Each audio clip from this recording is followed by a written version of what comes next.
이번에 전해드릴 내용은 왜 반도체 소재 국산화하지 못했나입니다. 여러분의 구독과 좋아요는 많이 도움이 되니 구독과 좋아요 많이 누르시기 바랍니다. 주제, 왜 반도체 소재 국산화하지 못했나입니다. 배경으로는 한일 반도체 분쟁이 있고요. 이것도 자료로 봐주세요. 국내 반도체 장비 소재 부품 업체 1차 테스트베드 보유 현황. 이것에 대해서 이야기하고 국내 반도체 소재 부품 장비 업체 성장을 위해 필요한 사항 설문조사. 이것도 한국 반도체 디스플레이 기술 학회에서 발표한 건데 이거 봐주시면 되고요. 그리고 일본 업체 포토 레지스터 현황, 그리고 한국 업체 포토 레지스터 현황, 반도체 제조용 고순도 불화수소 제조업체. 이렇게 봐주시면 됩니다. 여기서 동진 세미컴을 봐야 되는데 동진 세미컴 같은 경우는 삼성전자에서 그 일부 돈을 대서 키운 회사입니다.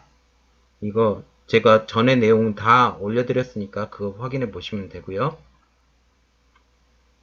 그러면 반도체 산업구조 선진화 연구회에서 이렇게 말을 했는데요. 일본 반도체 소재 수출 규제 대응 방안 검토에 대한 보고서를 발표했습니다. 여기서 뭐라고 말했냐면 한국 반도체 소재 국산화가 어려운 이유에 대해서 말을 했어요. 첫 번째로는 불산 누출 사고 이후 환경 규제가 강화가 된 것입니다. 이 불산 누출 사고 어떻게 일어났냐면 장소는 구미, 휴브 글로벌입니다. 일시는 2012년 9월 27일, 사망자 5명. 원인은 호수 연결 없이 원료 밸브가 열려서 그렇게 된 겁니다. 그리고 이것 때문에 환경 규제가 강화가 됐어요. 그때 당시에 불산의 누출로 인해서 주변이 하얗게 변하고 그때 당시에 소방차로 물을 뿌렸던 기억이 지금 생생합니다. 그리고 2013년 1월 15일에도 문제가 한번 생겼는데요. 청주 흥덕구의 청주공단 내 한 공장에서 2,500리터가 누출됐습니다. 불산. 이때 다리를 헛디뎌서 PVC관 이음새가 충돌로 깨진 사건이 있었는데 그때 당시에는 인명피해는 없었고 큰 문제 없이 넘어갔습니다. 자, 두 번째 문제는 국내 반도체 기업의 소극적인 태도입니다. 국내 소재 업체에서 불화수소 제조를 시도를 했어요.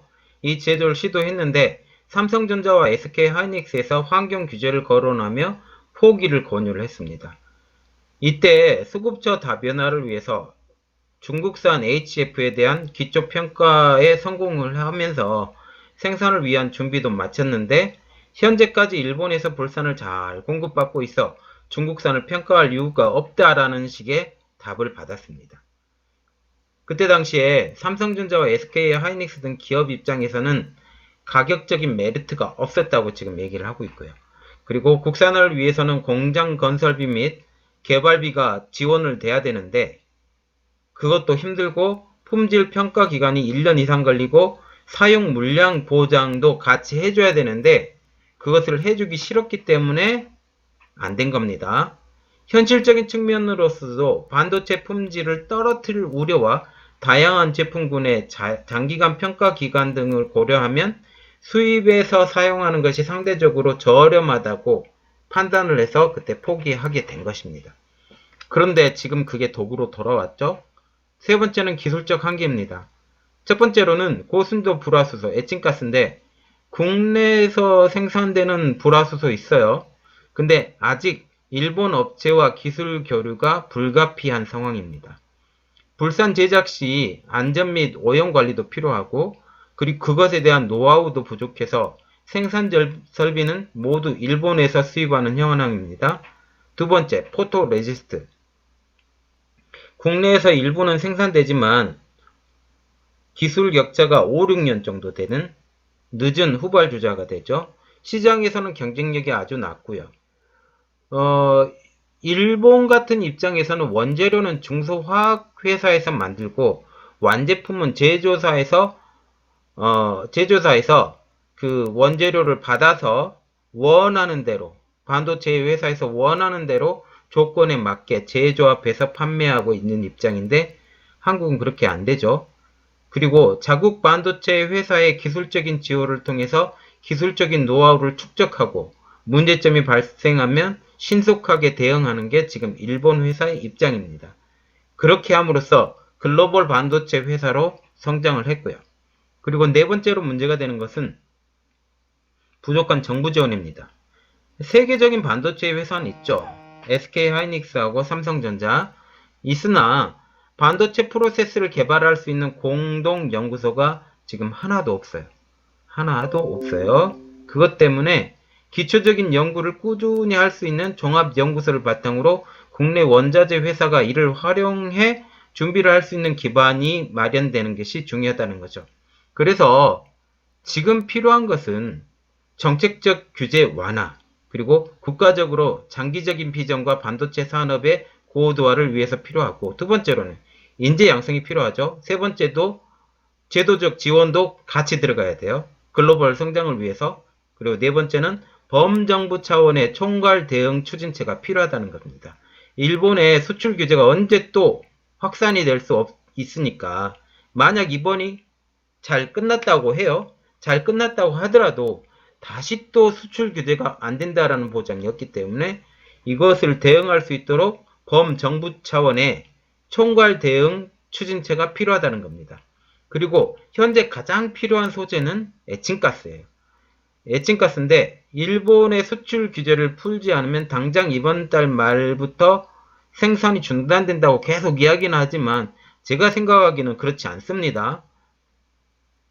왜 그러냐면 독성이 강해서 변질이 쉬워 이 사주분의 분량만 가지고 있기 때문에 그러는데, 삼성전자나 SK하이닉스나 국가적인 차원으로도 어떻게 해서든지 문제는 풀릴 거라고 저는 생각합니다. 그리고 미국의 도움이 절실하게 지금 필요하게 된 거죠. 그래서 이번 문제점을 보면서 보여주는 생산력 단면을 한번 보겠는데요. 후성이라는 업체가 있어요. 이게 반도체 소재 기업인데 고순도 에칭가스를 생산을 해요. 이 생산을 위해서 10년 전부터 준비를 했는데 후성의 에칭가스 순도가 99.999%. 그런데 고순도 제품을 생산했더라도 분석하고 안전하게 용기를 담아 출하하는 등 품질 관리 면에서 아직 연구가 더 필요하죠. 왜 그러냐면 일본의 에칭가스 순도는 99.9999999. 말하자면 소수점 이하 9개, 거의 100에 가까운 그 숫자입니다. 그래서 후성이 지금 여러 군데서 전화를 받고 있대요. 이 에칭가스로도 그 대응이 가능하냐? 우리가 한번 써보겠다. 이렇게 하니까 후성에서는 더 개발하겠다. 이번에 해서 잘 도와달라. 지금 그렇게 얘기를 하고 있는 상태거든요. 그래서 호성이 더 좋은 고순도 에칭가스를 생산할 수 있는 생산 조건을 보면 삼성이나 SK에서 구매할 수 있는 가격 결정이 필요하고 생산 공장을 건설할 수 있는 부지가 해결이 돼야 됩니다. 그러나 지금 당장 투자를 해도 2년 뒤에 생산이 가능하기 때문에 지금 2년의 시간이라는 게 필요하게 된다라는 거죠. 물론 지금 당장 필요해요. 그래서 우리나라가 더 적극적으로 했으면 좋겠다. 이번에 에타 기업 투자로 이번에 반도체 생산 설비 시설이 들어갔었거든요. 들어갔었는데 그게 거부를 당했어요. 거부를 당하면서 이번 일이 더 커지지 않았나라는 좀 안타까움이 있었습니다. 어쨌든 저희 내용은 여기까지였고요. 저희 내용이 좋았다면 구독과 좋아요 많이 누르시기 바랍니다. 감사합니다.